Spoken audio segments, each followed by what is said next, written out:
Hello Cave Dwellers, welcome to part 2 of our 2-part SGI Octane series. If you haven't seen part 1 yet, a link should appear up there somewhere, so go and click on that. And in part 1 we learned what this machine is and what it was used for. You also may have noticed that it was my first experience of using an SGI machine. I'm not familiar with the hardware and I'm not familiar with the operating system that runs on it. I learned lots in part 1 and I intend to continue that journey here in part 2 where we'll get hands-on with the operating system. So consider this to be a slightly less formal and more relaxed episode than part 1, but first, because I want us all to get the absolute most out of this episode, I think we should put some hardware upgrades in.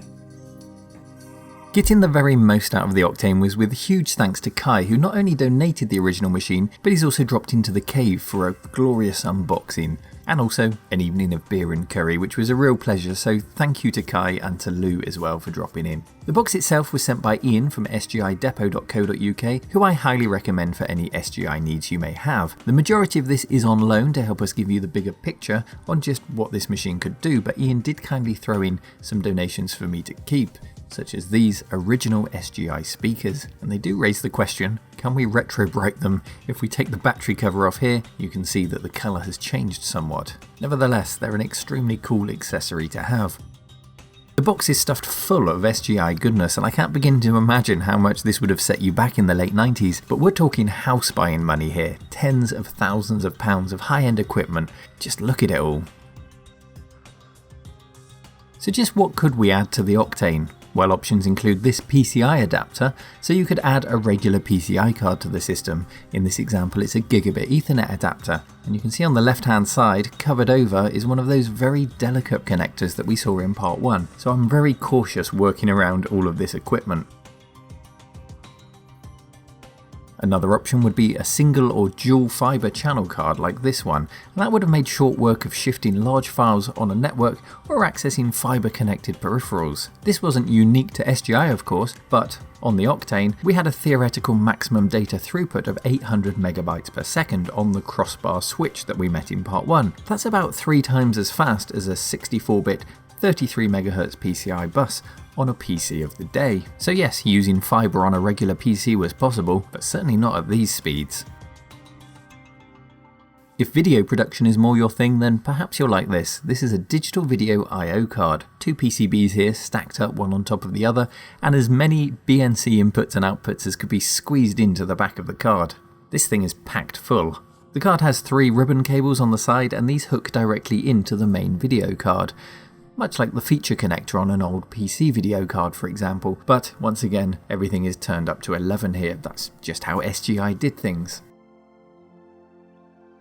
Speaking of video cards, I was already pretty impressed with the card that we had installed in part 1, but it was missing something crucial that this uprated board has, and that's texture memory. Our machine slowed to just a few frames per second as soon as it tried to render textured graphics in real time, and so this, an MXE card, will address that, and we can see what difference it makes.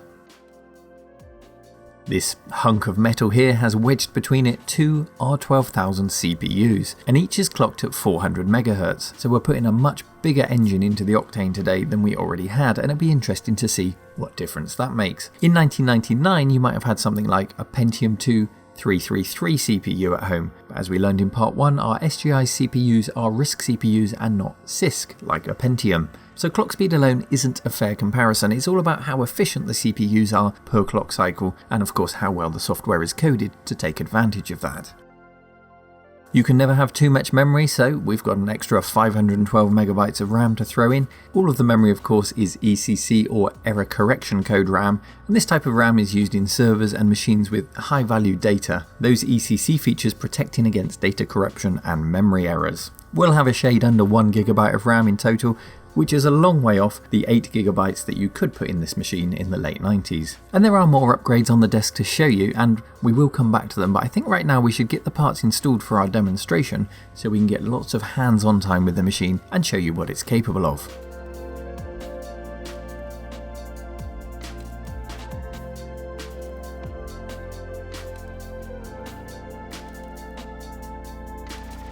So, with the system board on the table, we added the extra RAM, removing some smaller modules to make way for them, and reattaching the bracket to secure them in place.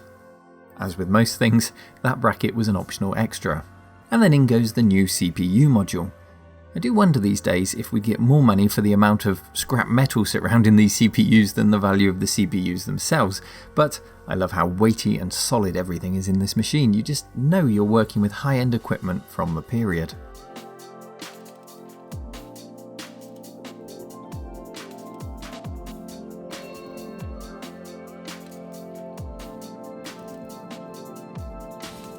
We then threw in the new MXE video board, and while I don't know yet if I have any equipment I can demonstrate it with, we also installed the digital video board, just because it hooks directly into that video board with the flex ribbon cables. So let's install it while we have the video board going in, and we'll see what happens.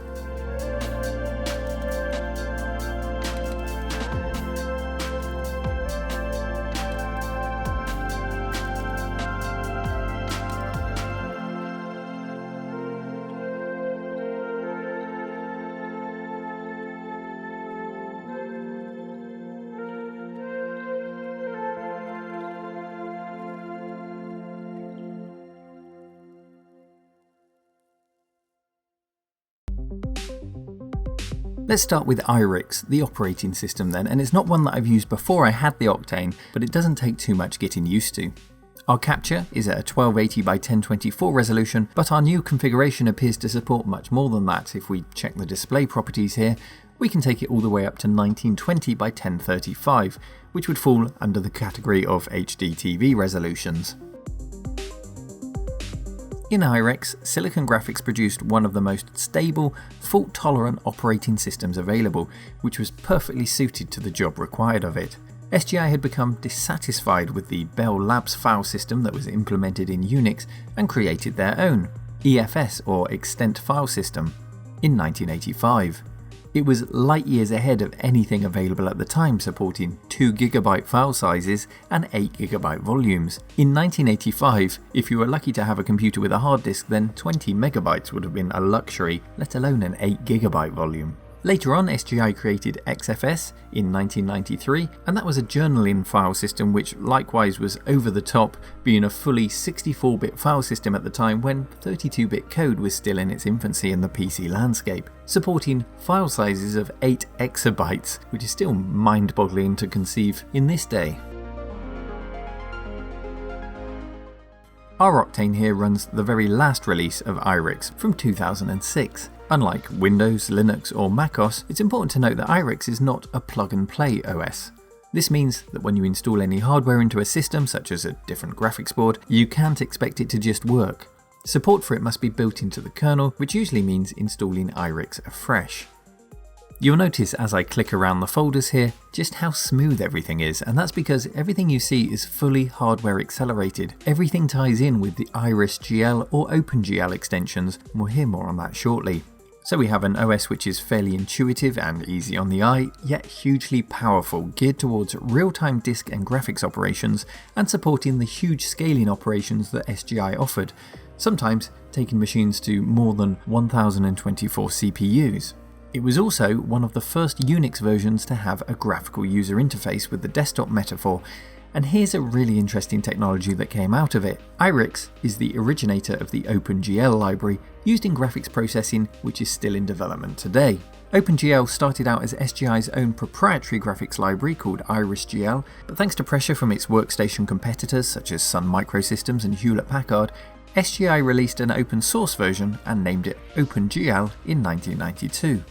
The proprietary IrisGL would continue to be supported for some years so as not to break existing dependencies and upset customers, but ultimately OpenGL was the future, and we'd even see it on our own home PCs, competing with other libraries such as 3dfx's Glide and Microsoft's DirectX to try and become the standard graphics library on our PCs, and we have iRix to thank for that.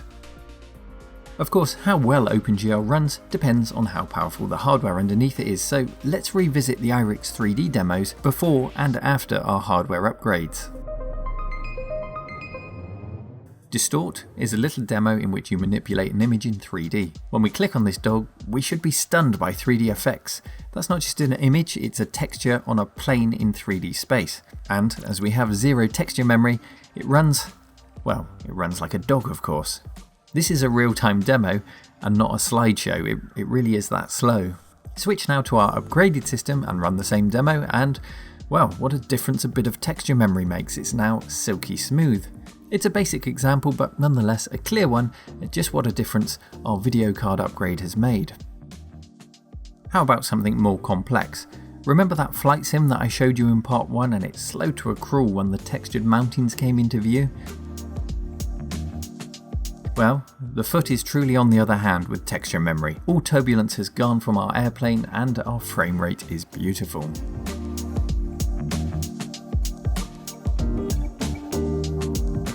And finally, while we're looking at real-time rendering, let's play some Quake.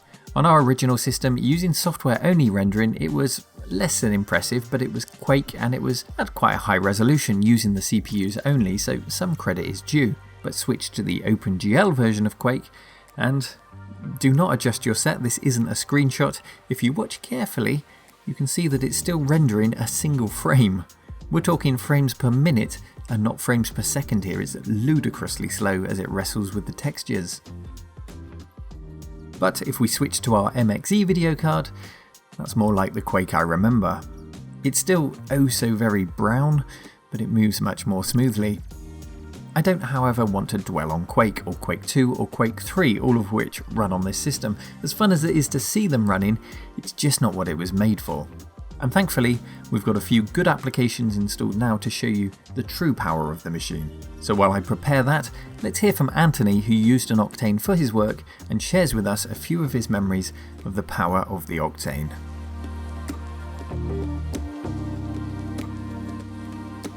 Hello Neil and hello fellow cave dwellers.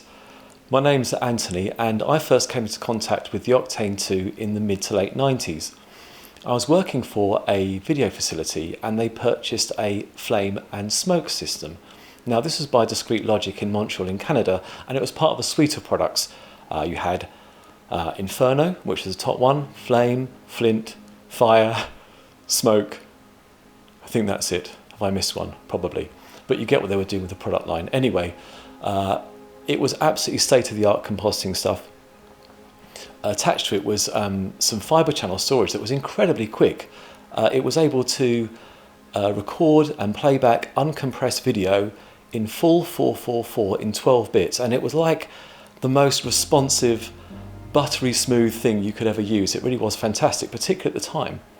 It also featured an absolutely wonderful 3D compositing interface that was able to receive lights and 3D models and projections and all play back in real time. It was an absolute wonder to behold, and of course clients absolutely loved it, and so they should. It came at a whopping £250,000 to buy, so quite the investment. Anyway, things move on, and of course other systems are now more popular, things like After Effects and Nuke, but you can still find Flame in use today all around the world on TV commercials, TV programs and feature films. In fact, if you go to autodesk.com/flame, you'll find a demo there on Mac OS. And that's sort of a port of the Linux and Unix versions as they were back in the day. It's still a product that's available on Linux and Mac, and you'll find both flavours in facilities, as I say, all around the world. And I should know because it's my job. Anyway, thanks for having me on, Neil. And thank you to Anthony for sharing his memories of using the SGI Octane and Flame and Flint and all of those other applications. And he gave us a great real-world example of the use of this fiber. This is a dual channel fiber card, and he was explaining how he used it to work with uncompressed video in a silky smooth fashion thanks to the throughput of the card and the Octane with its crossbar switch. So just like OpenGL, Flame and its related products continue to be developed and used to this day. So the legacy of our SGI Octane lives on. Let's take a look now and see if we can find any more examples of such applications on our Octane here.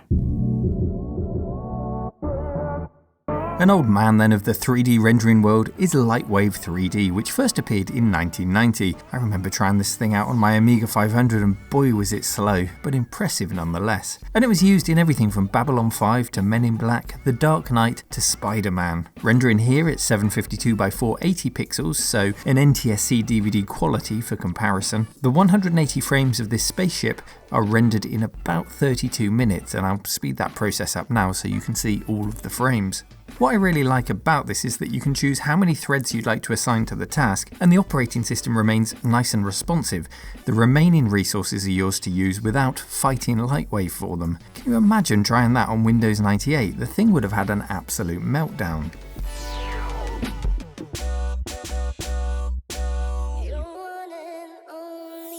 Working in real time on the models is a joy too, as you can see with this Hummer, which definitely needs those wheels adjusting. There, that looks good. And those guns, they need to be bigger. Much, much bigger. There we go. Working on a single Octane like this in the late 90s was great, but chances were you'd have had a lot of big iron behind the scenes acting as a render farm to help speed up the process. But as a standalone graphics workstation, it's still a very impressive little beast. 2 decades later and, well, progress marches on of course. This present day installation of Lightwave 3D running on a modern PC does look very familiar, and of course we're getting more frames rendered in less time thanks to modern CPUs and GPUs in our desktop PCs. But we are rendering using OpenGL, so we still have SGI to thank for that. And of course, to keep everything in context, imagine your modern day desktop PC was now over €100,000, pounds or dollars of specialised equipment geared specifically towards this task and not a sub £1,000 gaming PC. That is what you were in possession with the Octane. For all its seriousness though, the SGI engineers weren't without a sense of humour, and clearly someone was a fan of Spinal Tap. By inputting the switch Spinal Tap at the command line when you open the audio mixer, our mixer now allows us to take the volume all the way up to 11 instead of only 10. Now I can really test out my SGI speakers. Specialist 3D software aside, you may also be surprised to know that Adobe published software for iRix, with versions of Photoshop, Illustrator and Premiere catering to what must have been a very small audience in comparison to their Mac and PC market, but no doubt they were a very grateful audience. And if you absolutely must use some software which was only available on Windows, well, I found this. This virtual instance of Windows speeds along on the Octane, so you can get your fix of Minesweeper or Microsoft Excel.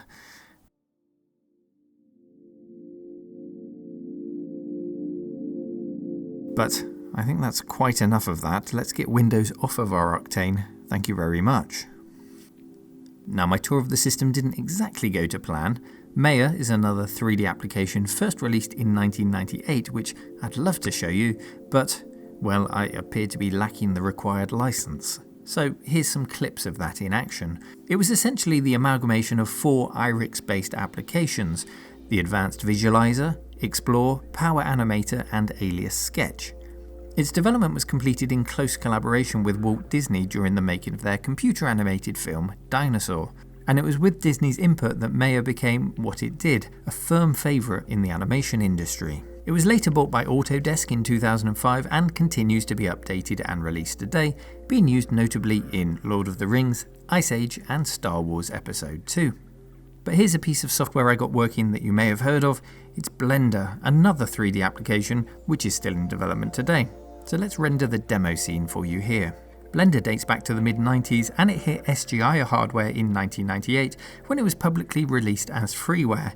It would go on to become an open-sourced, community-supported project across many platforms, amassing such features as soft body and fluid dynamics to create ever more realistic animations, and all the while utilising once again OpenGL. The last thing I wanted to do was to show you our video capture card, and there were frustrations again there sadly. I couldn't get the application to run, even though I'd managed to dig out some cables that would work with it. So that's something I might have to spend some more time working on, and maybe with Ian's help over at the SGI Depot, I can get this running and I can bring you some clips of that in future. Instead then we'll enjoy the fruits of our texture round one last time with this flyover of Hong Kong.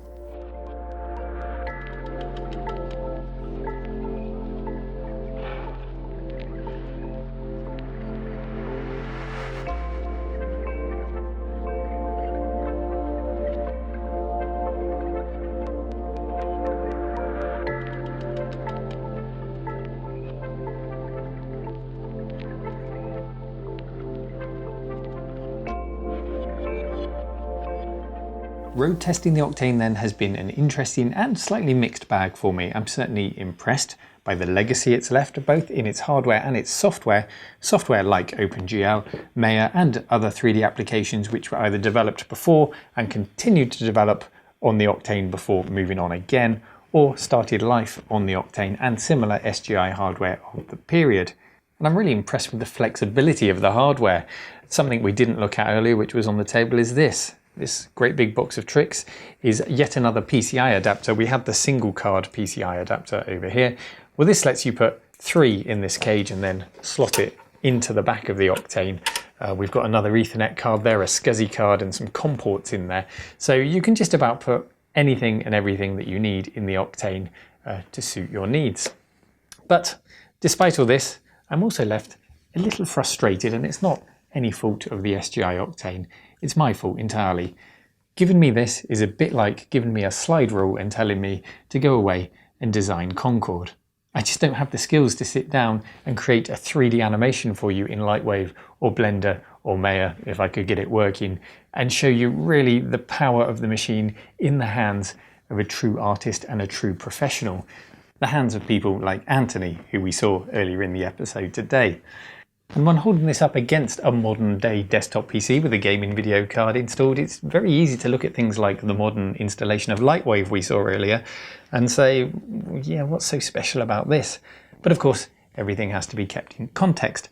I'm sure your modern electric car would put up a good fight against a Ferrari F40, but if you look hard enough, your modern car owes a debt of gratitude and a firm handshake, I think you'll find, for the performance features and indeed the safety features, although if we're talking about an F40, maybe more performance than safety. And likewise, your modern desktop PC owes a debt of gratitude to machines like the Octane. Its very DNA runs through the software that you use today, like OpenGL, and the hardware, like the Ryzen CPU by AMD, which has its own crossbar style switch built right into the chip. I've certainly enjoyed exploring the Octane today. I hope you've enjoyed spending some time getting to know it with me. And remember, it's just a small part of SGI's long and illustrious history. So hopefully we'll get to revisit some more of their machines in the future. Until next time, a special thank you to Kai, to Anthony, to Ian at SGI Depot, and to everyone who's helped me to explore this machine and helped me along the way. Until next time, thank you for watching, and goodbye.